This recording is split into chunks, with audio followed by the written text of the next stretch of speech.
Hello السلام علیکم. جیسے کہ دنیا پور کا جو ہے وہ ایپیسوڈ 8 کا ٹیزر جو ہے وہ لانچ ہو چکا ہے. جیسے کہ دکھایا گیا تھا کہ پچھلی قسط میں نوریز آدم کو گرفتار کر لیا گیا, ان کے خلاف کیس چلایا گیا اور اس میں انہیں سزا دے دی گئی. یہاں پر پولیس کانسٹیبل جب اسے لے کے بڑی جیل میں جا رہا ہوتا ہے تو اس کا خاص بندہ نوریز آدم کا جو ہے وہ حملہ کروا دیتا ہے, لیکن اس کے نتیجے میں بھی نوریز آدم جو ہے وہ رہا نہیں ہو پاتا اور پولیس کانسٹیبل زخمی ہو جاتا ہے, اسے لے کر پھر جیل تک پہنچا ہی دیتا ہے. یہاں پر شامیر جو ہے وہ زخمی ہو جاتا ہے, اسے نواب کی بیٹی جو ہے اینا وہ لے کر چلی جاتی ہے اور وہ اس کی خدمت میں جو ہے قید ہو جاتا ہے. وہاں پہ شامیر کو جو ہے اسی شرط پر رہا کیا جاتا ہے کہ وہ جو ہے اس کی شرط کے مطابق جو ہے دنیا پور کو چھوڑ دے اور انا جو ہے وہ اپنی دھونس جماتی ہے. یہاں پر شامیر جب اپنی بہن کو دیکھتا ہے تو اس کے پاس جانے کی کوشش کرتا ہے, لیکن نواب کی بیوی جو ہے اسے ملنے نہیں دیتی اور کہتی ہے تم اس گھر کی عورت ہو, تم اب جو ہے اپنے خاندان والوں سے نہیں مل سکتی ہے, اور اس کا ہاتھ بھی جلا دیتی ہے.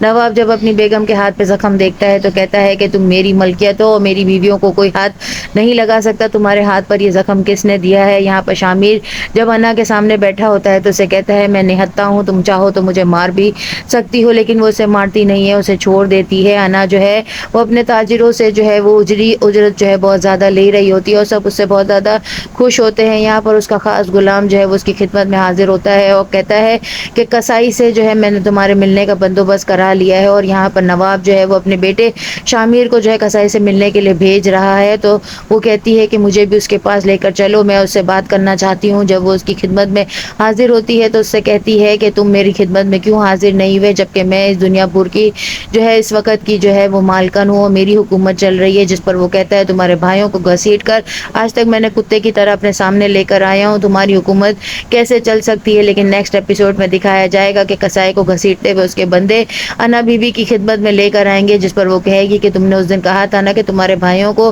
میری خدمت میں کتوں کی طرح لے کر آیا گیا تھا, لیکن آج دیکھو تم میرے سامنے حاضر ہو گئے. نیکسٹ ایپیسوڈ میں دکھایا جائے گا کہ شامیر جو ہے وہ نواب جو ہے وہ پولیس کانسٹیبل سے کہے گا کہ جو ہے قید کا تعلق قانون سے نہیں ہوتا, دماغ سے ہوتا ہے. میں آج بھی وہ سب کچھ کر سکتا ہوں جو تمہاری سرکار نہیں کر سکتی. یہاں ڈی آئی جی جو ہے وہ ایس ایچ او کو کہے گا کہ تمہارا بیٹا اغوا ہو گیا ہے, اگر اسے تم جو ہے پولیس کی قید میں ہی مار ڈالو گے تو تمہارے بیٹے کو چھوڑ دیا جائے گا. یہاں کسائی کو یہ لوگ اغوا کر کے جو ہے انا بی بی کی خدمت میں لے کر آئیں گے. شامیر اپنے باپ کو چھڑوانے کے لیے کسی بڑے سرکاری آفیسر کو جو ہے خوب مارے گا اور کہے گا کہ جب تم لوگوں نے زمین پر ہی گرنا ہے تو اپنی دھونس کیوں چلاتے ہو. نیکسٹ ایپیسوڈ میں اور کیا کچھ ہوتا ہے, حکومت کا تختہ کہاں پہ پلٹتا ہے, کس کی حکومت چلتی ہے. چینل کے ساتھ جڑے رہیں, لائک کریں, شیئر کریں اور سبسکرائب کریں.